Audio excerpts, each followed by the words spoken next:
পাঁচটি প্রশ্নের প্রথমটি হলো, আদম সন্তান তুমি তোমার হায়াতটা আয়ুষ্কাল কিভাবে অতিবাহিত করেছো? দুই, মানুষকে দেওয়া আল্লাহর গুরুত্বপূর্ণ যত নিয়ামত তার মধ্যে একটা হলো মানুষের যৌবন কাল। দ্বিতীয় প্রশ্ন করা হবে, আদম সন্তান তুমি তোমার যৌবন কাল কিভাবে খরচ করেছো? তিন, আদম সন্তান তুমি তোমার কামাইয়ের উপার্জনের পথঘাট কি ছিল? হালাল ছিল না হারাম ছিল? বৈধ ছিল না অবৈধ ছিল? চার, আদম সন্তান তুমি যে সম্পদ উপার্জন করেছিলে তা কোন পথে খরচ করেছিলে? পাঁচ, আদম সন্তান তুমি যে ইলম অর্জন করেছিলে, শিক্ষা গ্রহণ করেছিলে, সে অনুযায়ী আমল করেছিলে কিনা? এই পাঁচটি প্রশ্নের জবাব দেওয়ার আগে আমার আপনার কারো পক্ষেই সম্ভব হবে না সামনে এক কদম বাড়ানো।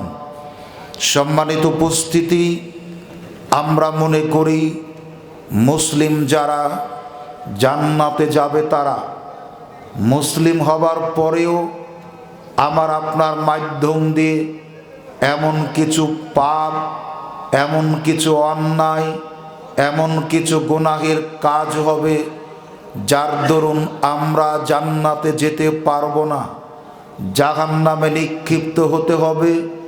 যদিও সেখানে পাপ অনুযায়ী শাস্তি ভোগ করার পর জান্নাতে যাওয়া সম্ভব হবে।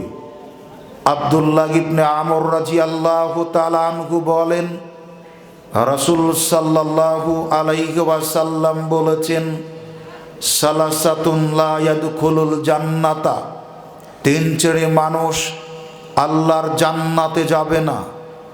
এক, মান্নানুন, দান করে যারা খোঁটা দেয়, দান করে যারা খোঁটা দেয় এরা আল্লাহর জান্নাতে যাবে না। দুই, ওয়ালা আকুন, পিতামাতার অবাধ্য চলে যারা, জান্নাতে যাবে না তারা। তিন, ওয়ালা মুদমিনুন খামর, নিয়মিত বিড়ি, সিগারেট, জর্দা, গুল এগুলো যারা সেবন করে তারা আল্লাহর জান্নাতে যাবে না। সম্মানিত উপস্থিতি, এই হাদিসের ভিতরে রাসূলুল্লাহ সাল্লাল্লাহু আলাইহি ওয়াসাল্লাম তিন শ্রেণীর মানুষ জান্নাতে যাবে না এ কথা বলেছেন। তার প্রথমটা হলো যারা দান করে মানুষকে খোঁটা দেয়, দান করে যারা মানুষকে দুনিয়াতেই প্রতিদান কামনা করে। দ্বিতীয় ব্যক্তি যারা আল্লাহর জান্নাতে যাবে না তারা হলো যারা পিতামাতার অবাধ্য চলে, ছেলে হোক অথবা মেয়ে হোক, পিতামাতার আনুগত্য করেই আমাদেরকে জান্নাতে যেতে হবে। মহান আল্লাহ বলেন, ওয়া কাযা রাব্বুকা আল্লা তা'বুদু ইল্লা ইয়্যাহু ওয়া বিল ওয়ালিদাইনি ইহসানান। আল্লাহ আবশ্যক করে দিয়েছেন, জরুরি করে দিয়েছেন আল্লাহর ইবাদতের পরে পিতামাতার খেদমত করা। আবু হুরায়রা রাদিয়াল্লাহু তাআলা আনহু বলেন, রাসূল সাল্লাল্লাহু আলাইহি ওয়াসাল্লামকে জিজ্ঞাসা করা হলো, আল্লাহর নবী, মান আহাক্কা বিহুসনিস সুহবাতি, আমার নিকট থেকে যারা খেদমত পাবে, শ্রদ্ধা ভক্তি পাবে, সবচেয়ে অধিকার কার বেশি?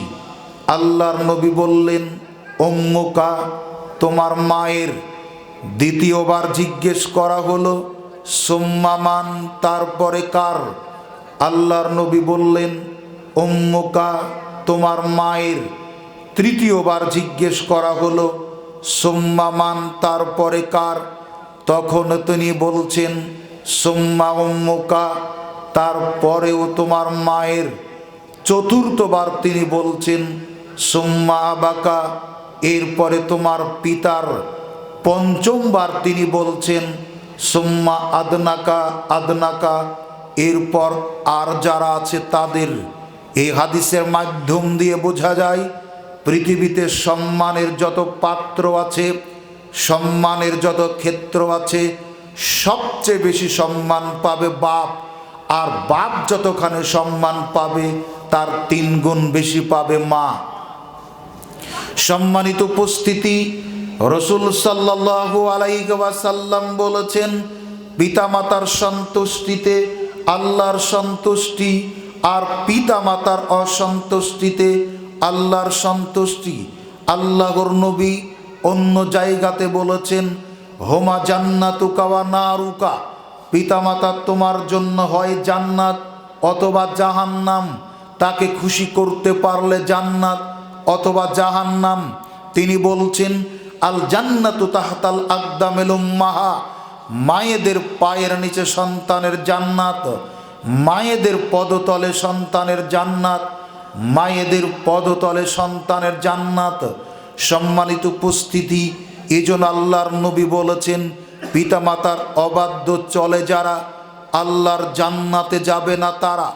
তৃতীয় ব্যক্তি যারা আল্লাহর জান্নাতে যাবে না তারা হলো ওয়ালা মুদমিনুন খামরিন, নিয়মিত যারা মাদক দ্রব্য সেবন করে, বিড়ি, সিগারেট, জর্দা, গুল, গাঞ্জা, ইয়াবা, ফেনসিডিল, বাংলা ইংরেজি, ডাইল, নাম জানা না জানা যত মাদক দ্রব্য আছে, যারা তা সেবন করবে তারা আল্লাহর জান্নাতে যাবে না। রাসূলুল্লাহ সাল্লাল্লাহু আলাইহি ওয়াসাল্লাম বলেছেন, কেউ যদি বিড়ি, সিগারেট, জর্দা, গুল খায় তার 40 দিনের ইবাদত কবুল হবে না। এরপরে যদি তওবা করে আল্লাহ তার তওবা কবুল করবেন। তওবা করার পরে আবার যদি বিড়ি, সিগারেট, জর্দা, গুল অথবা অন্য কোনো মাদক দ্রব্য সেবন শুরু করে আল্লাহ তার 40 দিনের ইবাদত কবুল করবেন না। এরপর যদি তওবা করে আল্লাহ তার তওবা কবুল করবেন। আবার যদি সেবন করা শুরু করে আল্লাহ তার 40 দিনের ইবাদত কবুল করবেন না। তওবা করার সুযোগ হয়নি, মারা গেছে। তিনি বলছেন, কিয়ামতের দিন জান্নাতের সুপেয় পানীয় থেকে সে বঞ্চিত হবে। সুনানে তিরমিজির হাদিসে আল্লাহর নবী বলেছেন, নিয়মিত যারা বিড়ি, সিগারেট, জর্দা, গুল খায় কিয়ামতের দিন তাদেরকে তিনাতুল খাবাল পান করানো হবে। সাহাবীরা জিজ্ঞেস করলেন, আল্লাহর নবী, তিনাতুল খাবাল কি? তখন তিনি বলছেন, জাহান্নামে যারা নিক্ষিপ্ত হবে এরা হবে 2 ধরনের, একটা অস্থায়ী আর এক দল চিরস্থায়ী। চিরস্থায়ী যারা জাহান্নামের জন্য সাব্যস্ত হবে, আল্লাহ সুবহানাহু ওয়া তাআলা তাদের দেহের আকার আকৃতি অদ্ভুত আকার দিয়ে তৈরি করবেন। তাদের দেহের চামড়া হবে 42 হাত মোটা, তাদের মুখের দাঁত হবে উহুদ পাহাড়ের সমান উঁচু, তাদের এক কাঁধ থেকে আর এক কাঁধের দূরত্ব হবে 3 দিন 3 রাত চলার পথ। একজন চিরস্থায়ী জাহান্নামী মানুষের বসার জায়গা লাগবে মক্কা থেকে মদিনার ব্যবধান যতখানি, একজন জাহান্নামী মানুষের বসার জায়গা লাগবে ততখানি। আল্লাহ সুবহানাহু ওয়া তাআলা এরপরে ফেরেশতাদের ডেকে বলবেন, কে কোথায় আছো? একে ধরো, বেড়ি পরাও, জাহান্নামে নিক্ষেপ করো। ফেরেশতারা আসবেন, লোহার শিকল দিয়ে পাকড়াও করে বেঁধে জাহান্নামে নিক্ষেপ করবেন। জাহান্নামের প্রাচীর, জাহান্নামের দেওয়াল হবে আগুনের, মাঝখানে থাকবে লোহার খুঁটি, এই খুঁটির সাথে লোহার শিকল দিয়ে তাদের বেঁধে রাখা হবে। আগুন দিয়ে ঝলসানো হবে, তাদের দেহ থেকে গোশতগুলি খসে খসে পড়বে, রক্ত পড়বে, পোঁজ পড়বে, ঘাম ঝরবে। জাহান্নামীদের শরীর থেকে যে রক্ত, পুঁজ, ঘাম ঝরবে এগুলো ফেরেশতারা পাত্রে ধারণ করবেন, পাত্রে নিবেন। সবগুলি মিলিয়ে একটা খাবার তৈরি করা হবে, যেই খাবারের উপাদান হবে রক্ত, যেই খাবারের উপাদান হবে পুঁজ, যেই খাবারের উপাদান হবে ঘাম। রক্ত, পুঁজ, ঘাম গলিত মাংস দিয়ে তৈরি খাবারের নাম তিনাতুল খাবাল। যারা জর্দা খান তাদেরকে এই পুঁজ খেতে দেওয়া হবে, যারা বিড়ি সিগারেট খান তাদেরকে রক্ত খেতে দেওয়া হবে। বিবেচনা আপনার। জাহান্নামীদের খাদ্য হলো তিনাতুল খাবাল। আপনি গুলুন ছাড়ুন, জান্নাতি অসংখ্য খাবার আপনার জন্য রেডি করে রাখা হয়েছে। অর্ডার কাটার প্রয়োজন হবে না, সেলসম্যানের প্রয়োজন হবে না, আতঙ্কিত হবেন না যেই মালের অর্ডার দিয়েছেন পাবেন কিনা, স্টক শেষ হয়ে গেছে কিনা। আপনি শুধু পরিকল্পনা করবেন, মন যা চাইবে আপনার সামনে এসে হাজির হবে, ইচ্ছা মতো খেতে পারবেন, যেখানে তার নাম হলো জান্নাত। সম্মানিত উপস্থিতি, আল্লাহর নবী বলেছেন, নিয়মিত যারা নেশাদার দ্রব্য, মাদক দ্রব্য সেবন করবে তারা আল্লাহর জান্নাতে যাবে না। আবু জার রাদিয়াল্লাহু তাআলা আনহু বলেন, রাসূল সাল্লাল্লাহু আলাইহি ওয়াসাল্লাম বলেছেন, সালাসাতুন লা ইয়াকাল্লিমুহুমুল্লাহ ইয়াউমাল কিয়ামাতি ওয়া লা ইয়ানজুরু ইলাইহিম ওয়া লা ইউযাক্কিহিম ওয়া লাহুম আযাবুন আলীম। কিয়ামতের মাঠে আল্লাহ তিন শ্রেণীর মানুষের সাথে কথা বলবেন না, তাদের দিকে দয়ার দৃষ্টিতে তাকাবেন না, তাদের পাপ থাকবে তা তিনি ক্ষমা করবেন না, তাদেরকে ঢোকাবেন যন্ত্রণাদায়ক জাহান্নামে। মানুষ হলো তিন শ্রেণীর। এক, আল মুসবেলু, পুরুষের মধ্যে যারা প্যান্ট, পাজামা, লুঙ্গি, ট্রাউজার টাকনোর নিচে পরে, টাকনোর নিচে কাপড় পরে যারা, আল্লাহর জান্নাতে যাবে না তারা। পুরুষদের মধ্যে প্যান্ট, পাজামা, লুঙ্গি, ট্রাউজার টাকনোর নিচে পরবে যারা, আল্লাহর জান্নাতে যাবে না তারা। দুই, মান্নানুন, দান করে খোঁটা দেয় যারা। তিন, মিথ্যা কসম কেটে, মিথ্যা কিরা কেটে পণ্য সামগ্রী ক্রয় বিক্রয় করে যারা, আল্লাহর জান্নাতে যাবে না তারা। এই হাদিসে আল্লাহর নবী সাল্লাল্লাহু আলাইহি ওয়াসাল্লাম তিন শ্রেণীর মানুষের ব্যাপারে বলেছেন যারা আল্লাহর জান্নাতে যাবে না। তাদের এক হলো পুরুষদের মধ্যে যারা টাকনোর নিচে কাপড় পরে। দুই, দান করে যারা খোঁটা দেয়।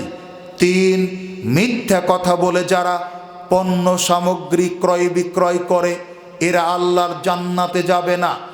আবু বকর সিদ্দিক রাদিয়াল্লাহু তাআলা আনহু বলেন, রাসূল সাল্লাল্লাহু আলাইহি ওয়াসাল্লাম বলেছেন, লা ইয়াদখুলুল জান্নাতা জাসাদুন গুসসিয়া বিল হারাম।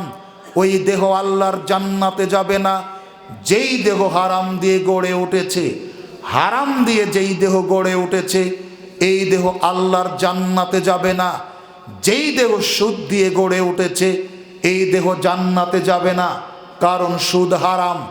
যেই দেহ ঘুষের টাকাতে গড়ে উঠেছে এই দেহ আল্লাহর জান্নাতে যাবে না, কারণ ঘুষ হলো হারাম। যেই দেহ চাঁদাবাজি করে বড় হয়েছে এই দেহ আল্লাহর জান্নাতে যাবে না, কারণ চাঁদাবাজি হারাম। এরকম হারাম দিয়ে যেই দেহ গড়ে উঠেছে এই দেহ আল্লাহর জান্নাতে যাবে না। জান্নাতে যাওয়ার জন্য শর্ত, হালাল খাবার দিয়ে গড়ে ওঠা দেহ। জান্নাতে যাওয়ার জন্য সাদা হওয়া প্রয়োজন নয়, জান্নাতে যাওয়ার জন্য ধনী হওয়া প্রয়োজন নয়। জান্নাতে যাওয়ার জন্য সাদা হওয়া প্রয়োজন হলে বেলাল রাদিয়াল্লাহু তাআলা আনহু কোনোদিন জান্নাতে যেতে পারতেন না। অথচ যখন তিনি কাবার ছাদে উঠে আজান দেওয়া শুরু করলেন, মক্কার কাফের বেঈমানেরা বলেছিল, লাত, মানাত, হুবল, উজ্জা দেবতার কসম, আমাদের বাপ দাদারা বেঁচে নাই। থাকলে বেলালের এই আজান দেওয়ার কুৎসিত দৃশ্যটা তাদের দেখা লাগতো, দেখলে তারা মনোকষ্টে ভুগতেন। বেলালকে তারা মানুষের মর্যাদা দেয়নি, মানুষের স্বীকৃতি দেয়নি। কাকের সাথে তুলনা করেছিল? কারণ বেলালের চেহারা খুবই কালো ছিল। অথচ রাসূল সাল্লাল্লাহু আলাইহি ওয়াসাল্লাম কোনো একদিন ফজরের সালাত আদায় করার পরে সাহাবীদের দিকে মুখ ফিরিয়ে বসলেন। দা বেলাল, বেলালকে ডাকলেন, ডেকে জিজ্ঞেস করলেন, বেলাল তুমি বলো, আমি গত রাত্রে স্বপ্নে দেখলাম জান্নাতের অনেক স্বর্ণের প্রাসাদ। আমি ঘুরতে ঘুরতে এমন একটা প্রাসাদের কাছে গেলাম, আমি ঢোকার মনস্থির করলাম। হঠাৎ নীরবতার সাথে আমি খেয়াল করলাম যেই জান্নাতের বাহিরে আমি দাঁড়িয়ে, এই জান্নাতের ভিতরে কেউ যেন স্যান্ডেল জুতা পায়ে দিয়ে হাঁটা চলা করছে। আমি তার হাঁটার খসখস আওয়াজ শুনতে পাচ্ছি। আমি মনোযোগী হলাম, আমি আন্দাজ করলাম এই হাঁটাটা তোমার। বলো তো তুমি কি আমল করো যার কারণে যেই জান্নাতের বাহিরে আমি নবী দাঁড়িয়ে, সেই জান্নাতের ভিতরে তুমি জুতা পায়ে দিয়ে হাঁটা চলা করছো। তখন বেলাল রাদিয়াল্লাহু তাআলা আনহু বলছেন, আল্লাহর নবী, আমি তো উমাইয়া ইবনে খালফের কৃতদাস ছিলাম। আমি এতটাই কুচকুচে কালো, অন্যদিকে আমি হত দরিদ্র গরিব মানুষ। আমি আর কি বা আমল করি? আমি যখনই মসজিদে ঢুকি, জামাত শুরু হওয়ার সময় আছে, আমি যদি 2 রাকাত সালাত আদায় করার সুযোগ পাই, জীবনে কোনোদিন হাতছাড়া করিনি, আমি 2 রাকাত পড়ি। আল্লাহর নবী, আমার যখন অজু ছুটে যেত, আমি বিনা অজুতে থাকতাম না, অজু ছুটে গেলেই আমি অজু করতাম।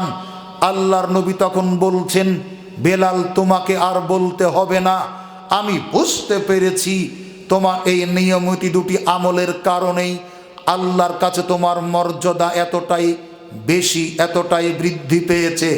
বলতে চাচ্ছিলাম, বেলালকে আল্লাহর নবী জান্নাতের মধ্যে হাঁটতে দেখেছেন। সাদা হওয়া যদি জান্নাতে যাওয়ার জন্য শর্ত হতো, বেলালকে আল্লাহর নবী জান্নাতের ভিতরে হাঁটতে দেখতেন না। অতএব মনে রাখবেন, দেহ যত কালোই হোক, দেহটা যদি হালাল দিয়ে গড়ে ওঠে, এই দেহই জান্নাতে যাওয়ার উপযুক্ত, এই দেহটাই জান্নাতে যাওয়ার জন্য উপযুক্ত। অতএব আমরা হারাম বর্জন করি, জান্নাতের নিয়ামতগুলি ভোগ করার চেষ্টা করি। আল্লাহ সুবহানাহু ওয়া তাআলা আমাদের সে তৌফিক দান করুন, আল্লাহুম্মা আমিন। সম্মানিত উপস্থিতি, আবু যার রাদিয়াল্লাহু তাআলা আনহু বলেন, রাসূল সাল্লাল্লাহু আলাইহি ওয়াসাল্লাম বলেছেন, আল্লাহ সুবহানাহু ওয়া তাআলা যখন তার মাখলুকাতকে সৃষ্টি করে অবসর হলেন, তখন রেহেম আত্মীয়তা উঠে আল্লাহর কোমরটা চেপে ধরলো। তখন আল্লাহ সুবহানাহু ওয়া তাআলা বললেন, হে আত্মীয়তা, তুমি শোনো, আমি আল্লাহ তোমার সাথে অঙ্গীকার করছি, চুক্তি করছি এই মর্মে যে তোমার সাথে যারা সম্পর্ক ঠিক রাখবে, আমি আল্লাহ তাদের সাথে সম্পর্ক ঠিক রাখব। তোমার সাথে যারা সম্পর্ক ঠিক রাখবে না, আমি আল্লাহ তাদের সাথে সম্পর্ক ঠিক রাখব না। আপনার সম্পর্ক আল্লাহর সাথে ঠিক আছে কিনা আপনি বুঝবেন কিভাবে? আমি বুঝবো কিভাবে? আমার সম্পর্ক যদি আত্মীয়র সাথে ঠিক থাকে, তাহলে আমি বুঝবো আমার সাথে আল্লাহর সম্পর্ক ঠিক আছে।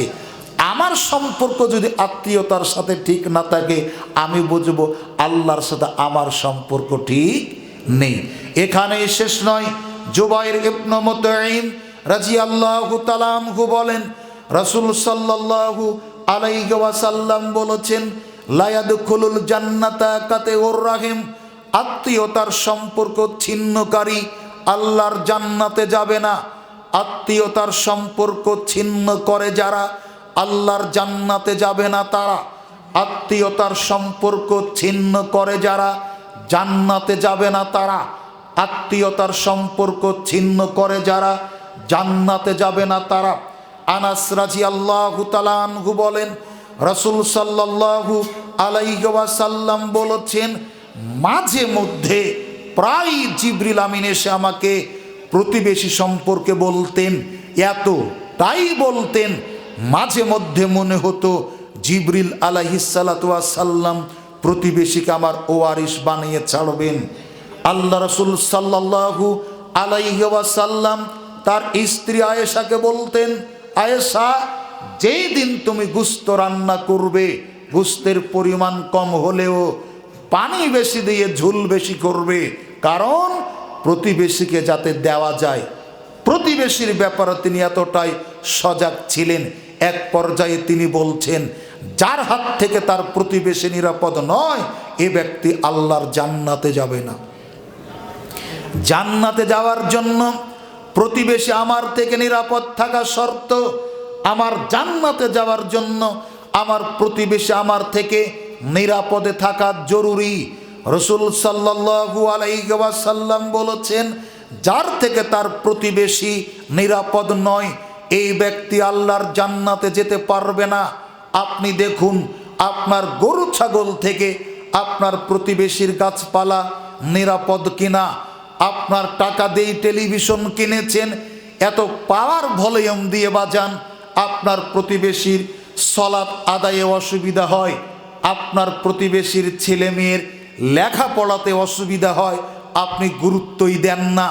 আপনার থেকে আপনার প্রতিবেশী নিরাপদ নন, তাহাজ্জুদ পড়েও আপনি জান্নাতে যেতে পারছেন না, হজ ওমরা করেও আপনি জান্নাতে যেতে পারছেন না, কারণ আপনার থেকে আপনার প্রতিবেশী নিরাপদ নন। সম্মানিত উপস্থিতি, সবচাইতে দুনিয়াতে বড় পাপ আত্মসাৎ করা।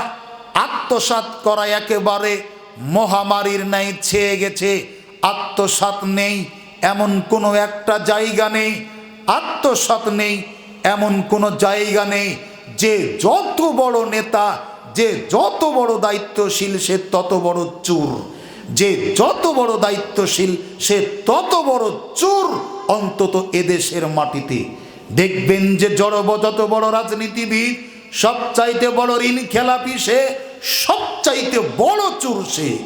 এদেশের গরিব মেহনতি মানুষের ভ্যান চালানো ট্যাক্সের টাকা দেশের উন্নয়নের কাজে না লাগিয়ে যে যখন ক্ষমতায় যায় আত্মসাৎ করে বিদেশে পাচার করে নিজের সম্পদ বাড়ায়। এই সমস্ত মানুষদের ধোঁকা দেয়। আজকেও দেখলেন সবগুলি দোয়া চাচ্ছে, দোয়ার নামে শুধু চলছে এই ভণ্ডামি। অথচ আজ পর্যন্ত বাংলাদেশে কোনো পরিবর্তন হয়নি। আওয়ামী দুঃশাসনে চলেছিলেন 15 থেকে 17 বছর, পোস্টার বিজ্ঞাপনের ভিতরে নেতাদের নাম দিয়েই ভর্তি। তারা ক্ষমতায় থেকে আপনাদের জ্বালিয়েছে, এখন ক্ষমতায় যাওয়ার আগেই সবার আবার একই রকম জ্বালাচ্ছে। কারণ একজন আলেম মাইকে কথা বলছে, কোরআন মাজিদের আয়াত তেলাওয়াত করে অনুবাদ করছে, হাদিস পড়ে তার অনুবাদ করছে। এই কথার চাইতে নেতার বক্তব্য কি বেশি জরুরি? এখন তো না বলবেনই, কিন্তু নেতা 10,000 টাকা দিচ্ছেন তাই কিছু বলতে পারছেন না। নেতার কাছে আপনি জিম্মি হয়ে আছেন। নেতাদের দোষ নয়, এই পথের দোষ, এই মতের দোষ। এদের অভিনয় সারা দেশে একটাই, আমার নেতার আরো 5টি মাহফিল আছে, খুব ব্যস্ততা, এই জন্য 2 মিনিট কথা বলে চলে যাবে। কথা কেন বলতে হবে? টাকা দিয়ে তুমি চলে যাও, ওকে বাই বাই জানিয়ে বিদায় করবেন। আপনারাই বাবা, আমরাই বা কেমন, কতদিন ওদের গোলামি করব? অথবা বলছে আমার নেতা রাষ্ট্রীয় কাজে ঢাকা চলে যেতে হবে, তোমার ঢাকা যেতে হবে এত তাড়া করে কে আসতে বলেছে? তাদের বক্তব্য দেওয়ার বিরোধিতা করিনি, ভুল বুঝবেন না। ওরা 1 ঘন্টা বক্তব্য দিক, এটা আমরাও চাই। ওরা আধা ঘন্টা বক্তব্য দিক, আমরাও চাই। কিন্তু কোনো বক্তাকে থামিয়ে ব্রেক করে তাদেরকে আবার দিবেন, এটা চরম অন্যায়, অসম্ভব হতে পারে না। ব্যক্তিগত কোনো কথা বলবে আমি কোরআন তেলাওয়াত করব, ব্যক্তিগতভাবে কোনো কথা বলবে আমি নবীর মুখ নিঃসৃত হাদিস পড়ব, এই সাহস আপনার হয় কি করে? এই স্বাধীন ইসলাম এখনো হয়নি, জালসা তাফসির মাহফিল এখনো হয়নি। যতদিন না হবে মুসলিম এই গোলামি থেকে বের হতে পারবে না। সাবধান থাকবেন। ইসলামকে জিম্মি করে, মসজিদ কমিটিকে জিম্মি করে, আপনার মাদ্রাসাকে জিম্মি করে, নেতাদের টাকাদের প্রতি লালায়িত হয়ে সাময়িক কিছু লাভবান হয়ে ইসলামের ক্ষতি করছি আমরা মুসলমান হয়ে, অথচ বুঝতে পারছি না। আমরা একটু সাবধান হই, সজাগ হই। আল্লাহ আমাদের তৌফিক দান করুন, আল্লাহুম্মা আমিন। বলছিলাম আত্মসাৎ করা পৃথিবীতে বড় পাপ। রাসূল সাল্লাল্লাহু আলাইহি ওয়াসাল্লাম বলছেন, খাইবারের যুদ্ধের পর বিশ্বনবী মুহাম্মদ রাসূলুল্লাহ সাল্লাল্লাহু আলাইহি ওয়াসাল্লাম সাহাবীদের নিয়ে বের হলেন। ওমর রাদিয়াল্লাহু তাআলা আনহু বলেন, যুদ্ধের ময়দানে অনেক লাশ পড়ে আছে ধুলাবালির ভিতরে। আমি একটা লাশ দেখিয়ে দিয়ে বললাম, ফুলানুন শাহিদুন, এই লাশটা শহীদের। আল্লাহর নবী কোনো কথা বললেন না। মানে মৌন সম্মতি দিলেন, হ্যাঁ এটা শহীদ। আর একটা লাশ দেখি আমি বললাম ফুলানুন শাহিদুন, এই লাশটা শহীদের। আল্লাহর নবী তখনও কোনো কথা বললেন না, মৌন সম্মতি দিলেন, মানে এটাও শহীদ। আর একটা লাশ দেখিয়ে দিয়ে বললাম ফুলানুন শাহিদুন, এই লাশটা শহীদের। এইবার আল্লাহ নবী আর চুপ থাকলেন না, তিনি বলছেন কাল্লা, কখনো নয়, ইন্নী রাআইতু ফিন্নার, আমি লোকটা